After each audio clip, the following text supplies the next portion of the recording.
Hello guys, good evening. So guys, हम अपनी PT 365 environment की मैगजीन कर रहे थे। तो गाइस, ये ख़त्म होने ही वाली है, कल के दिन में ये ख़त्म हो जाएगी। तो चलिए हम स्टार्ट करते हैं कुछ टॉपिक आज के। National landslide risk management strategy. अभी क्या है, जो नेशनल डिजास्टर मैनेजमेंट अथॉरिटी है उसने रिलीज़ करी है national landslide risk management strategy.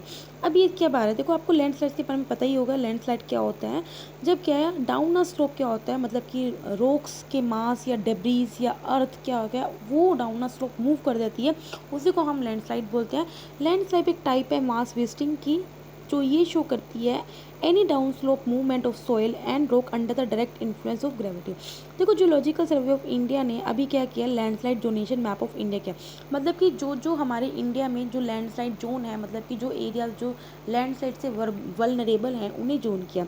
Landslide zoning में क्या होएगा, हम हिल्स को डिवाइड करेंगे उनके डेंजर के अकॉर्डिंग, उनके हजार्ड और उनके रिस्क के अकॉर्डिंग, कि कौन सा एरिया है वो कितना ज़्यादा खतरनाक है, उस हिसाब से हम क्या करेंगे, वो डिवाइड करेंगे।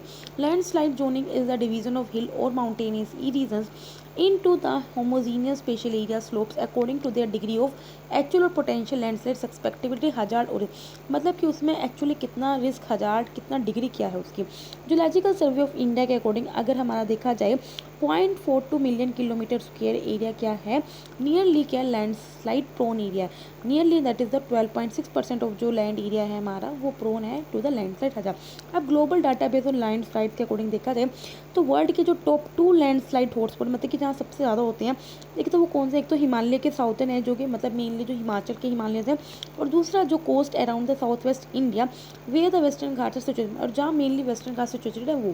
तो आपको पता होना चाहिए 2 लैंडस्लाइड हॉटस्पॉट कौन से हैं, ठीक है।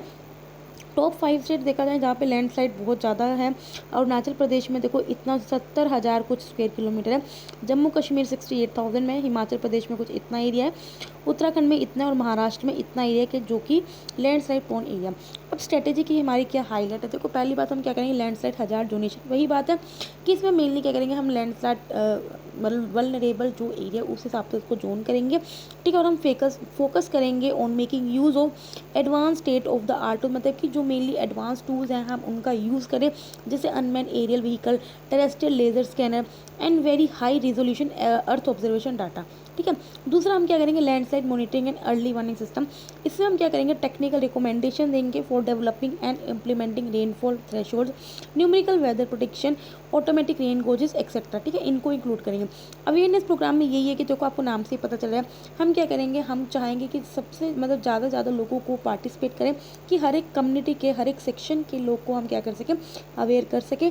Since the community is first to confront the disaster, क्योंकि सबसे पहले क्या कम्युनिटी कोई डिजास्टर से इम्पैक्ट होएगा, तो इससे पहले कि उन्हें कुछ इम्पैक्ट पड़े, हमारा मकसद ये है कि उन्हें अवेयर किया जाए, ठीक है, उन्हें इन्वॉल्व किया जाए, एजुकेट किया जाए। Capacity building and training of state holder, हम क्या करेंगे, centre for landslide research studies management को क्रिएट करेंगे, जिसमें हम क्या करेंगे, जो एक्सपर्टाइज हैं कंट्री के वो अपनी साइंटिफिक नॉलेज इसमें इन्वॉल्व करेंगे, ठीक है। तो आपको समझ में आ गया क्या क्या हम स्ट्रेटेजी बनाएंगे, ठीक है। आगे बढ़ते हैं, national guidelines for preparation of action plan prevention and management of heat wave. अभी क्या जो नेशनल डिजास्टर मैनेजमेंट अथॉरिटी है उसने कुछ गाइडलाइंस इशू करी हैं for preparation of action plan that is prevention and management of heat wave. देखो, Indian meteorological department के अकॉर्डिंग हीट वेव हम तब बोलते हैं जब मैक्सिमम टेम्परेचर किसी भी स्टेशन का 40 डिग्री सेल्सियस है उससे ज़्यादा पहुंच जाए प्लेन एरिया में, कोस्टल स्टेशन में अगर वही टेम्परेचर 37 डिग्री सेल्सियस पहुंच जाए, और हिली रीजन में अगर वो टेम्परेचर 30 डिग्री सेल्सियस पहुंच जाए। अब क्या क्राइटेरिया है, अगर हम हीट वेव को डिक्लेयर करना है तो क्या क्राइटेरिया, किस क्राइटेरिया पे हम डिक्लेयर करते हैं। देखो, based on departure from normal, देखो हीट वेव एक सीवियर हीट वेव होता है, एक हीट वेव होता है। नॉर्मल हीट वेव ये होता है कि अगर टेम्परेचर नॉर्मल जो टेम्परेचर से 4.5 डिग्री या 6.5 डिग्री सेल्सियस ज़्यादा है। सीवियर हीट वेव में क्या है, जब नॉर्मल टेम्परेचर से ज़्यादा टेम्परेचर 6.4 डिग्री सेल्सियस ज़्यादा है, और अगर एक्चुअल मैक्सिमम टेम्परेचर के अकॉर्डिंग देखा जाए तो कोई प्लेन एरियाज में बता रहा है, ना कि हिली ना ही कोस्टल एरियाज में। हीट वेव हम तब बोलेंगे जब एक्चुअल जो मैक्सिमम टेम्परेचर 45 डिग्री सेल्सियस से ज़्यादा चले जाए, और सीवियर हीट वेव तब बोलते हैं जब एक्चुअल जो मैक्सिमम टेम्परेचर है वो 47 डिग्री सेल्सियस से ज़्यादा चले जाए। अब किसी भी हीट वेव को डिक्लेयर करने के लिए हम क्या करते हैं, पहली बात तो है कि मेट्रोलॉजिकल सब डिवीज़न में वो एटलीस्ट 2 स्टेशंस पे क्या होना चाहिए, ये क्राइटेरिया पूरा होना चाहिए और साथ में क्या है ये 2 दिन तक रहना चाहिए, तभी हम इसे क्या करेंगे अगले दूसरे दिन क्या कर देते हैं कि हाँ हीट वेव डिक्लेयर कर देते हैं। हीट वेव क्या होता है, मेनली क्या मार्च से जून के महीने में पड़ती है, कुछ केसेस में क्या है जुलाई के एंड तक भी चलती है। अभी देखा गया है 23 स्टेट्स में 32 हीट वेव्स को रिकॉर्ड किया, जिसमें जो सेकंड लॉन्गेस्ट स्पेल जो मेनली द सेकेंड सॉरी जिसमें सबसे ज़्यादा जो हीट वेव्स देखी गई है राजस्थान, मध्य प्रदेश और महाराष्ट्र में देखा गया, जो वो एक्सट्रीम हीट वेव्स क्या कर रही है, एक्सपीरियंस कर रही हैं। ठीक है, अब ये क्यों हो रहा है, क्योंकि कहीं ना कहीं क्या है जो साउथ वेस्ट मानसून है उसका अराइवल भी डिले हो रहा है, जिस वजह से क्या है हमारी जो हीट वेव्स हैं उनका भी क्या है is almost 2/3 of the country. अभी क्या क्लाइमेट चेंज की वजह से भी, ठीक है, climate change is driving temperature higher as well as the increasing the frequency and the severity of the heat wave in India. Climate change हो रहा है, आपको पता है किस तरह से पोल्यूशन बढ़ रहा है, क्लाइमेट चेंज हो रहा है, ग्लोबल वार्मिंग हो रही है, उस वजह से भी क्या है जो अल्टीमेटली जो टेम्परेचर बढ़ रहा है उस वजह से भी क्या है हीट वेव ज़्यादा आ रही हैं। अनप्लैंड अर्बन ग्रोथ या डेवलपमेंट या फिर लैंड यूज़ का चेंज पैटर्न, लैंड कवर का ग्रीनरी हम नहीं कर रहे, densely populated area, increasing urban Sproull हो रहे हैं। ठीक है, तो इस वजह से भी क्या है जो अर्बन हीट एंड लैंड है उन पे इफेक्ट पड़ रहा है और जिस वजह से हमें हीट वेव का इम्पैक्ट देखने को मिल रहा है। हीट वेव को अभी तक किसी भी डिज़ास्टर मतलब नोटिफाई नहीं किया गया और ना ही इसे डिज़ास्टर मैनेजमेंट एक्ट के अंदर डिफाइन किया गया है, तो ये आपको पता होना चाहिए। हीट वेव को ना ही नोटिफाई किया in the list of 12 disaster जो कि एलिजिबल है फॉर रिलीफ अंडर नेशनल या स्टेट डिजास्टर रिस्पॉन्स फंड नोम। हाईलाइट क्या है इस गाइडलाइन की, देखो गवर्नमेंट एंगेजमेंट इसमें यही है कि जो स्टेट डिस्ट्रिक्ट गवर्नमेंट के लीडर्स हैं, ये municipal health agencies, disaster management की अथॉरिटीज़ हैं, ये लोकल पार्टनर्स हैं, उन्हें इनमें कंपलसरी क्या मैंडेटरी क्या है उनको पार्टिसिपेट करना होगा। हम एक स्टेट नोडल एजेंसी, एक स्टेट ऑफिसर को अपॉइंट करेंगे जो सारी की सारी एक्सरसाइजेज को कंडक्ट करेगा। ठीक है, हम क्या करेंगे vulnerability assessment and establishing heat health threshold temperature होगा। इसमें क्या करेगा जो स्टेट है वो IMD that is the Indian meteorological department के साथ कोऑर्डिनेट करेगी ताकि वो थ्रेशोल्ड टेम्परेचर्स को डेवलप कर सके। Drafting and developing heat action plan में क्या होएगा जो स्टेट नोडल ऑफिसर होएगा वो कोऑर्डिनेट करेगा जो लोकल आईएमडी ऑफिसर है उसके साथ कोऑर्डिनेट करके क्या करेगा जो भी समर सीजन फोरकास्ट है उसके बारे में सब नॉलेज देगा और अर्ली वार्निंग या कोई भी अलर्ट सिस्टम है उसे क्या करेगा रिलीज करेगा। ठीक है, जैसे आपको पता साइक्लोन आते हैं तो डिफरेंट कलर कोड्स के अकॉर्डिंग वार्निंग इशू हो जाती है, तो उसी तरह क्या करेगा वो स्टेट नोडल ऑफिसर क्या करेगा आईएमडी से कोऑर्डिनेट करके क्या करेगा अर्ली वार्निंग या जो भी अलर्ट सिस्टम है उससे क्या कर देगा रिलीज करेगा। इंप्लीमेंटेशन एंड मॉनिटरिंग में है कि क्या आपको करने है क्या नहीं करना, मतलब कि dos and don'ts during the heat वो भी अवेलेबल होंगे लोकल लैंग्वेज में और मीडिया सोशल मीडिया के थ्रू क्या करेंगे हम इसको फैलाएंगे, अवेयरनेस लोगों को पहुंचाएंगे।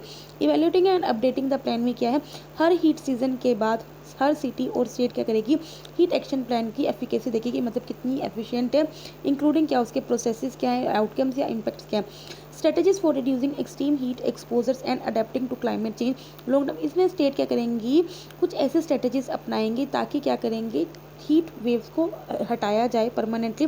अब हम वो कैसे कर सकते हैं, अगर हम एफोरेस्टेशन करें दैट इज़ ग्रीन कवर बढ़ाएं, ठीक है, और जो अर्बन हीट आइलैंड इफेक्ट है उसे हम ज़्यादातर रिड्यूस कर सकें और कूल रूफ्स को इम्प्लीमेंट कर सकें। ठीक है, आगे बढ़ते हैं room of the river project. अभी क्या है एक नीदरलैंड गवर्नमेंट का फ्लैगशिप प्रोजेक्ट है that is the room of the river. इसे हम केरला के कुट्टानर डिस्ट्रिक्ट में क्या करेंगे इम्प्लीमेंट करेंगे। जो देखो ये कुट्टानर मेनली जब केरला की फ्लड्स आती है, केरला में फ्लड्स आती हैं तो ये जो कुट्टानर जो एरिया है वो काफ़ी हफ्तों तक क्या रहता है सबमर्ज रहता है।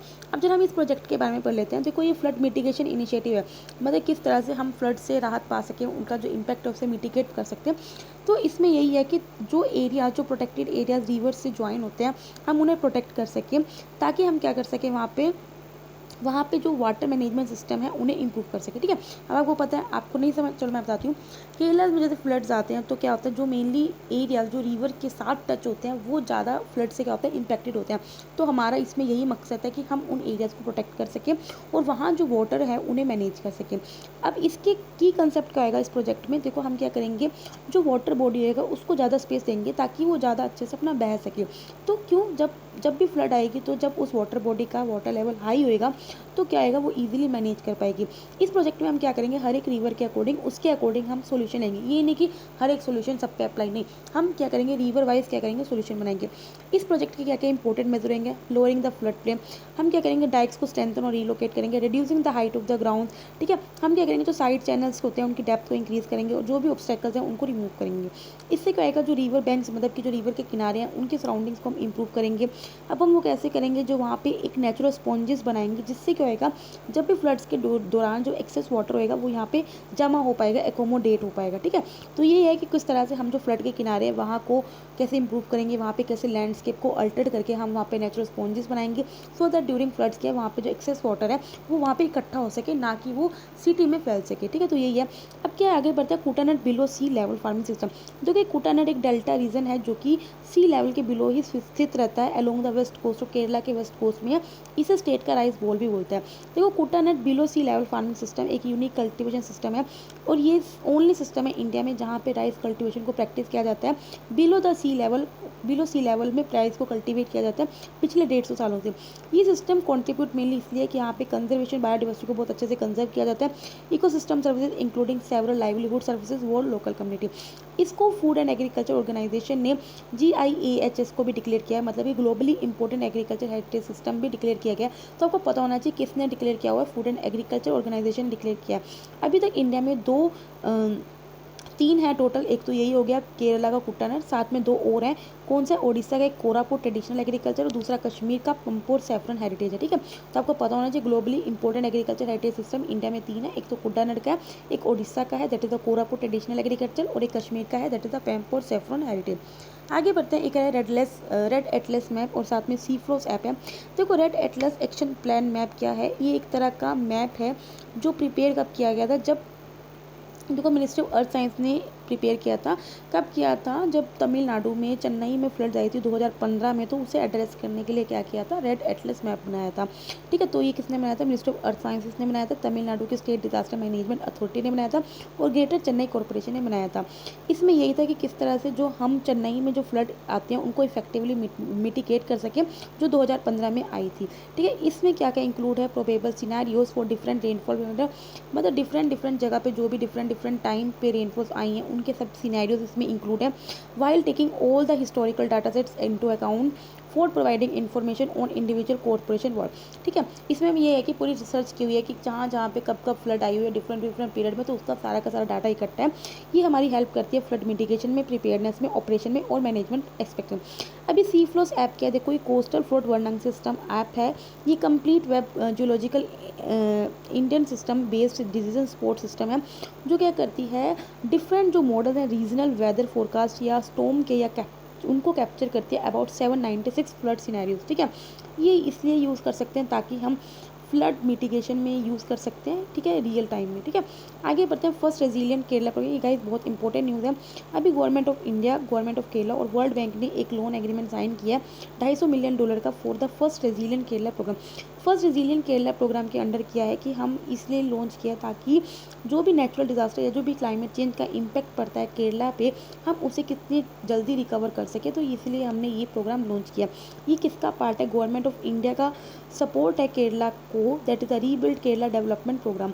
ये प्रोग्राम रिप्रेजेंट करता है कि पहली बार वर्ल्ड बैंक ने किसी इंडिया की स्टेट के साथ पार्टनरशिप करी है। This program represent the first state partnership of the world bank in India. It is first of the 2 development policy operation aiming to main stream.